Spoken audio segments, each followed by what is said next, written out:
फर्जी trading investment fraud के मामले में बस्तर पुलिस ने बड़ी कार्रवाई। अंतर्राष्ट्रीय निगों में 6 आरोपी को गुजरात से किया गिरफ्तार। दिनांक 16/5/2024 प्रार्थी अजीत कुमार ठाकुर नगरार थाना रिपोर्ट दर्ज कराया। उनके फेसबुक अकाउंट में इंडियन स्टॉक ऑफिस में 76 में लिंक व्हाट्सएप ग्रुप में मेंबर बना दिए। उसमें धन निवेश के लाभ कमाने के लिए ICICI सिक्योरिटी इंटरनेशनल इन्वेस्ट नामक ऐप डाउनलोड किया था। ऐप द्वारा डेली रिव्यू देने पर 5000 खाते में जमा होने कर अपरसटिक स्टार IPO निर्देश करना शुरू कर दिया। धन लाभ होने से प्रार्थी के 28,81,000 रुपए तक ऐप में इन्वेस्ट किया, जिसमें उसे लाभ दिखा, परंतु विड्रॉल करने में उसकी रकम प्राप्त नहीं हुआ, जिससे उसे ठगी होने की शिकायत हुई। शिकायत मिलने पर नगरनार थाना के साइबर थाना में संयुक्त रूप से टीम गठित इस मामले की कार्रवाई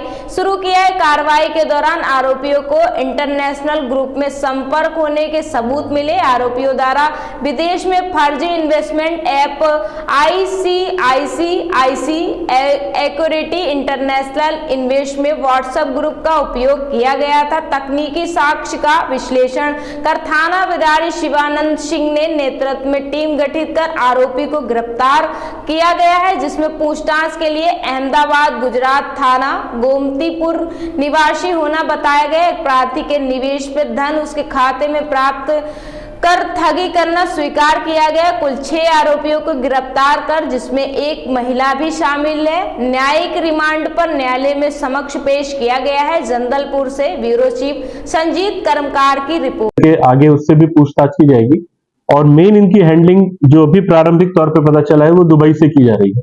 दुबई में कुछ लोग बैठे हैं जो कि इस तरीके से फर्जी ऐप बना करके लोगों को झांसे में लेते हैं सोशल मीडिया के माध्यम से, और जो भी पैसे आते हैं उनको देश के अलग अलग अकाउंट्स में डलवाते हैं। कमीशन के तौर पे अकाउंट्स खोले जाते हैं और उसके बाद फिर उन पैसों को कहीं ना कहीं फाइनली दुबई की तरफ चैनल कर दिया जाता है। तो जो अभी हम लोगों ने प्रारंभिक कार्रवाई की उसमें लगभग 6 से 7 अकाउंट्स हमने होल्ड किए हैं। 35 लाख के आसपास की रकम हम लोगों ने होल्ड की है। इसी विवेचना के दौरान हमको ये भी पता चला कि ये जो गैंग है ये 6 अलग अलग राज्यों में इस तरह की घटनाएं कर चुका है और वहां के FIR में भी ये वांटेड है, इंक्लूडिंग गुजरात पुलिस के भी FIR, गुजरात पुलिस ने भी FIR इनके खिलाफ की है। हमारा जो मुख्य आरोपी है उसको गुजरात पुलिस भी खोज रही थी, वो भी उसको पकड़ नहीं पाए थे। उसके अलावा हमारे ही जिले के एक और मामले की भी लिंक्स हमको इनसे मिली है, वो भी बहुत बड़ी ठगी है, वो भी लगभग 30-35 लाख की रकम उसमें भी गई है। तो आगे इसमें अभी हम लोग काफी वर्क करेंगे और आगे भी कुछ ना कुछ इसमें अपडेट निकलता जाएगा, कुछ और खुलासे होते जाएंगे। आज आप लोगों को जो हम लोगों ने यहाँ पे इनवाइट किया है, बेसिकली आज के प्रेस कॉन्फ्रेंस का मुख्य उद्देश्य है कि एक साइबर ठगी के फील्ड में हम लोगों ने एक अच्छी रिकवरी की, एक अच्छी सफलता पाई, उसके संबंध में डिटेल्स आप लोगों को देना था। बेसिकली अजीत कुमार ठाकुर नगरनार में कार्यरत हैं, कर्मचारी हैं, और उनके द्वारा मई के महीने में रिपोर्ट दर्ज कराई गई नगरनार थाने में कि फेसबुक के माध्यम से उनको एक ऐप की जानकारी मिली थी जिसका नाम था ICICI security international invest. Basically ICICI का लोगो भी था लगा हुआ उसमें था, तो उनको ऐसा लगा कि ये एक जेन्युइन वेबसाइट है। ICICI सिक्योरिटी का ऐप डाउनलोड करने पर उनको ये बताया गया कि आपको हम शेयर ट्रेडिंग में इन्वेस्ट करने में हेल्प करेंगे, और जैसे जैसे आप पैसे डालते जाओगे शेयर्स में हम इन्वेस्ट करके आपके पैसे बढ़ाते जाएंगे। वो इनके झांसे में आ गया और इन्होंने 3-4 महीने की अवधि में लगातार उसमें कुछ अमाउंट डालना चालू किया। कुल मिलाकर के 28 लाख का अमाउंट इन्होंने उस पर डाल दिया था। इनकी इच्छा हुई बीच में कुछ पैसे वापस विड्रॉल करने की। जब इन्होंने विड्रॉल करने का प्रयास किया तो पैसे विड्रॉल नहीं हो पाए। इनको जो रिस्पॉन्स मिला उससे इनको डाउट हुआ कि शायद ये कोई जेन्युइन वेबसाइट नहीं है और कुछ तो इसमें गड़बड़ है। उन्होंने तत्काल पुलिस पे आकर के रिपोर्ट दिया। रिपोर्ट पे हमने पूरे मामले को तस्दीक किया और तस्दीक करने के बाद इनके केस की FIR की हमने। इस पे DSP गीतिका साहू के निर्देशन में पूरे साइबर की टीम लगी हुई थी।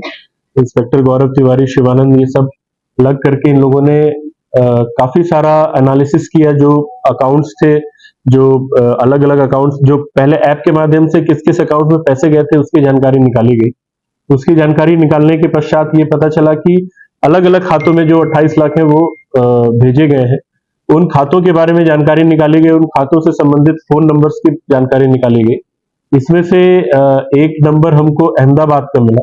अहमदाबाद में जमशेद नाम के व्यक्ति का ये नंबर मिला, तो उसकी तलाश करने के लिए यहाँ से एक टीम शिवानंद के नेतृत्व में अहमदाबाद के लिए रवाना की गई। ये लोग वहां पहुंच करके इन्होंने जमशेद के ठिकाने पे छापा मारा और उसको हिरासत में लिया। उससे पूछताछ करने पर पता चला कि ये एक बहुत ही बड़ा ऑर्गेनाइज्ड काइंड ऑफ गैंग है, जो कि जिसमें कि बैंक के भी कुछ कर्मचारी शामिल हैं और इनके खुद के भी साथी हैं। ये लोग अपने अकाउंट्स जो है वो किराए पे देते थे, कमीशन पे देते थे। मतलब इनके अकाउंट्स इनके नाम पे रहते जरूर थे, लेकिन उसकी हैंडलिंग कहीं और से होती थी और जितनी भी ठगी के पैसे हैं वो इनके अकाउंट्स में आते थे। और इनके पास आप देख रहे होंगे पीओएस मशीन। नगरनार थाना क्षेत्र में प्रार्थी अजीत सिंह ठाकुर के द्वारा ये रिपोर्ट किया गया था कि उनको शेयर ट्रेडिंग के नाम पे एक ऐप डाउनलोड करने के लिए ऑप्शन आया था। उन्होंने ऐप डाउनलोड किया आईसीआईसीआई सिक्योरिटी के नाम से और उस पे अलग अलग करके अमाउंट्स उन्होंने डाले शेयर ट्रेडिंग के नाम से, और लगभग 28 लाख रुपए की रकम उन्होंने उस शेयर ट्रेडिंग ऐप में लगा दिए थे। जब वो पैसा वापस निकालना चाह रहे थे तो पैसा विड्रॉल हो नहीं पा रहा था। लंबे समय तक ट्राई करने के बाद उनको समझ आया कि कोई फर्जी ऐड है और उसके बाद उन्होंने पुलिस से संपर्क किया। पुलिस ने एफआईआर की। नगरनार थाने में एफआईआर के पश्चात साइबर सेल को ये केस रेफर किया गया। साइबर सेल ने काफी मेहनत करके अलग अलग तरीके से एनालिसिस करके बैंक अकाउंट्स काफी सारे खंगाले, काफी बैंक अकाउंट्स को आइडेंटिफाई किया और उनसे जुड़े जो फोन नंबर्स थे जो केवाईसी के थ्रू हमको पता चले थे, उनकी पतासाजी की गई। एक अहमदाबाद का एक अकाउंट निकला जिसमें काफी बड़ी मात्रा में पैसे ट्रांजैक्शन हुए थे। हमारी टीम अहमदाबाद गई और वहां पे एक एक करके 6 लोगों को हिरासत में लिया गया है। इसमें से जमशेद नाम के व्यक्ति का अकाउंट खुला हुआ था, बहुत सारे लोग, बहुत अलग अलग अकाउंट्स खुले हुए हैं।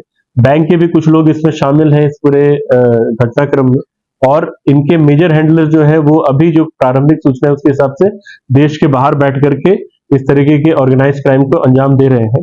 हम लोग इसमें और भी खुलासे समय समय पर करते रहेंगे। फिलहाल लगभग 35 लाख का अमाउंट हम लोगों ने अलग अलग अकाउंट्स में होल्ड किया है और हमें उम्मीद है कि ऐसी घटनाओं से हम अपने आप को बचाने के लिए और ज्यादा आगे अलर्ट रहेंगे। सर, दुबई से भी जो अभी प्रारंभिक पूछताछ हुई है और जो साइबर एनालिसिस के माध्यम से फोन नंबर और अन्य खातों के माध्यम से जो लिंक्स मिले हैं उसमें ऐसा समझ आ रहा है कि इनके मेन हैंडलर जो है वो देश के बाहर दुबई में बैठ करके इस तरीके के ऑपरेट कर रहे हैं सिंडिकेट को। जो खाते खुलते हैं, खातों का जो पूरा कंट्रोल है वो यही मेन हैंडलर जो है वो बाहर से करते हैं, और जिन लोगों के नाम पे खाते खुले रहते हैं उनको कुछ कमीशन दिया जाता है। उनको पैसों उनके अकाउंट में आने पर पैसों को इधर से उधर ट्रांसफर करने के लिए पीओएस मशीन्स और अन्य उपकरण भी दिए गए हैं। और ये पूरा एक बड़ा ऑर्गेनाइज गैंग है जिसको जो ऑपरेट कर रहा है बाहर से भी और भीतर भी। इन लोगों ने लगभग 6 अलग अलग राज्यों में इन्होंने इस तरह की ठगी की घटनाएं की हैं जो अभी हमारे जानकारी में आई है। उनसे भी संपर्क किया जा रहा है अन्य राज्यों से और उसमें भी कार्रवाई की जा रही है। फेसबुक में जो भी एड्स आते हैं वो ऐसा है कि स्वेच्छा के हिसाब से है कि अगर आपको वो पसंद आ रहा है तो आप करें। हम निश्चित तौर पे इस इश्यू को फ्लैग जरूर करेंगे। हालांकि फेसबुक में भी रिपोर्ट ऐड का एक ऑप्शन रहता है। अगर ऐसा लगता है कि ये कुछ फर्जी या कोई अनवारंटेड टाइप का ऐड है तो उसको रिपोर्ट भी किया जा सकता है, बट हम अपनी तरफ से भी कम्युनिकेशन। इन खबरों में फिलहाल के लिए इतना ही। बाकी देश दुनिया की तमाम बड़ी खबरें देखने के लिए बने रहिए आर हिंदुस्तान टीवी न्यूज के साथ। तब तक के लिए नमस्कार।